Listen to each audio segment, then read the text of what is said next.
Welcome to Home Biz Tax Talk. My name is Lysandra Everett. I am the Home Biz Tax Lady, where I help home business owners win the tax game. Home Biz Tax Talk airs Monday through Friday, 9 o'clock-ish. And when you tune into my show, you're going to hear about topics that are important to the home business community. Let's talk about this getting paid under the table. I actually got about 3 of these within the last week. So, by the time I get the third question about this whole, about a topic, it's time for me to do a live broadcast on it. So what I want to talk about today is really just the whole thing, how it works, and the consequences of doing that, okay? So first off, let me start out with one thing. Getting paid under the table, paying people under the table is illegal. All right. Now let's listen for the details. So the first question is, why is that illegal? Well, because the law states that you are required to report all income, whether you get paid by check, cash, cryptocurrency, even if you barter services, okay, the bartering is also taxable. So however you get paid, you are required to report all income. Now, is paying people in cash or getting paid in cash, is that illegal? Absolutely not. But as the employer, if you're paying someone in cash, you need to make sure that you keep very good records and also understand that you are still required to submit payroll taxes. Now we're talking about your employees. So now understand that just because you don't want to withhold employment taxes doesn't mean that that person that you're employing is actually an independent contractor just because you don't want to. That's not how the IRS works. The IRS goes through several tests. It's basically the control factor. Do you control where the person works, what time they work, how they do their work, and all of that? If you control that, even though you'd like to say they're an independent contractor, they're really an employee. When you're an independent contractor, you basically you decide how you're going to get paid. Well, really, you're going to decide how much you're going to get paid. You provide your own tools and training and all of that so that the person that's hiring you is directing the result. It's like a plumber. If I call a plumber, I want my drain unclogged. That is what I want. Now, how he gets my drain unclogged, that's his business, okay? And then he's going to tell me, hey, if you want me to unclog your drain, it's going to cost you $100 for me to come out to your house. Now, I can either choose to pay the $100 or go find someone else, right? So that is more of an independent contractor type thing. In our online space, we have independent contractors all the time that do our social media, that do graphics, that, perform virtual assistant services. We've got independent contractors all around, and that is we hire them for a specific thing, and how they get her done, we don't care as long as it gets done to our specifications. So just understand that just because you want someone to be an independent contractor doesn't mean that they actually are by IRS standards. So now why do we pay people under the table? Well, here it's there's a few things, okay? So first of all, it's the whole payroll tax thing that people don't want to be bothered with. But when people do the math, it's one of those things where it's a win-win for you and me. So let's say that if you're an employee and a job pays $10 an hour, right? Well, by the time you take the taxes out, you're probably down to about $7 an hour, right? So if that employer says, okay, well, I'll pay you $8.50 an hour under the table. So they get to pay you $1.50 less per hour, and you actually bring home $1.50 more per hour, right?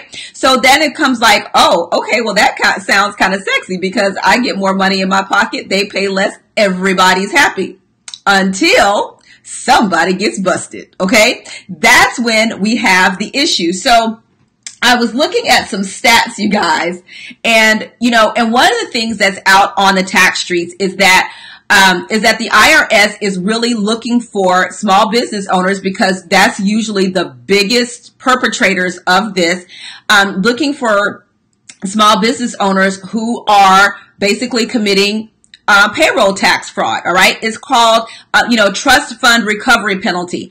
when you hear that name, you hear trust fund, you think rich people. No, trust fund recovery penalty. This is for employment tax evasion. Okay.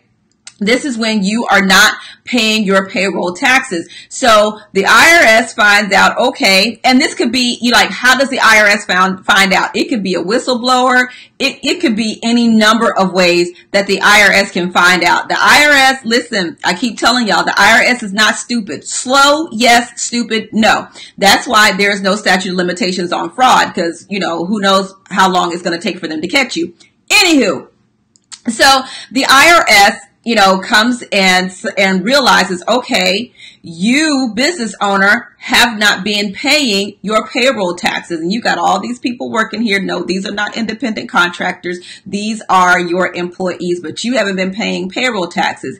And then they start going down the list of employees. We got Ronnie, Bobby, Ricky, Mike. Okay, we go to the IRS. We go to pull some transcripts, right?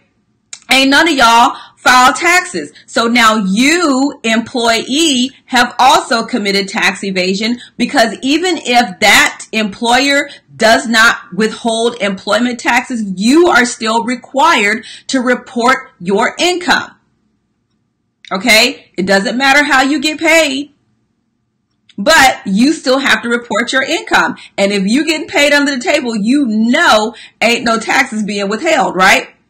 So if you're the employee and you're getting paid under the table, you are still supposed to report your income and pay taxes. So the IRS may come through the business first, but they will eventually get to you because you're an employee at this business. So I was looking at some stats, and in 2016, there were 5.9 million penalties assessed for an additional 6 billion with the B payroll tax dollars that the IRS has to collect. So it is a very rampant thing in, among small business owners. And a lot of times it's, a small business owner gets in trouble. What happens is they collect the employment tax from the employee, which is the right thing to do, but then they don't submit that to the IRS. And there might be in a financial bind or whatever, but it does happen. And then next thing you know, we haven't paid for this quarter, we haven't paid for that quarter, we haven't paid for that quarter. And then the IRS comes to you and like, hey, you need to pay these employment taxes. And oh, by the way, if you can't pay your payroll taxes, you don't need to be in business, and they will shut your junk down. Okay? And so even as home business owners, we also have to be careful with this, right? Because there's lots of different types of home business owners where you might have a local person come to your office to work. Well, if that local person comes to your office, you tell them what time they got to be there, how long they got to be there, use this type of software, and you're providing all of this. You no longer have an independent contractor. You have an employee. So it's very easy to make this mistake of payroll tax evasion, just not really thinking about, oh my gosh, this really is an employee. This is why you have to have people on your team.